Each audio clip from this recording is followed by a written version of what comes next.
بتستخدم سامسونج وعايز تتحكم في اللوكيشن؟ اتفرج على الفيديو ده. عشان تتحكم في اللوكيشن من الموبايلات السامسونج، اول حاجه تدخل على السيتنجز او الاعدادات، دوس عليها وانزل لغايه اما تلاقي كلمه لوكيشن او الموقع.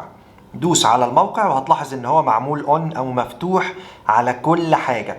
ده معناه ايه بقى؟ ده معناه ان في تطبيقات واخده تصريح منك انها تشتغل على طول على اللوكيشن بتاعك، وتطبيقات تانية واخده تصريح انك تستخدم اللوكيشن بتاعك وانت بتستخدم التطبيق، وفي تطبيقات تانية مش واخده تصريح اصلا انها تستخدم اللوكيشن.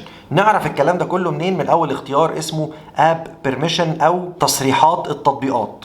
تدوس على تصريحات التطبيقات وهتلاحظ هنا اختيار اولاني، والاختيار الاولاني ده مكتوب عليه allowed all the time، يعني مديله تصريح طول الوقت ان هو يستخدم اللوكيشن بتاعك. زي مثلا جوجل لو دخلت عليه هتلاقي هنا ايه؟ مسموح له طول الوقت، او ده اول اختيار عندك لو انت مشغل تليفونك بالعربي. هنا مش هتسمح خالص don't allow او عدم السماح، مش هتسمح خالص لجوجل ان هو يخترق الموقع بتاعك. تاني واحدة يسألك كل مرة بتدخل انت على جوجل وتفتح التطبيق او ما تفتحوش زي ما انت عايز.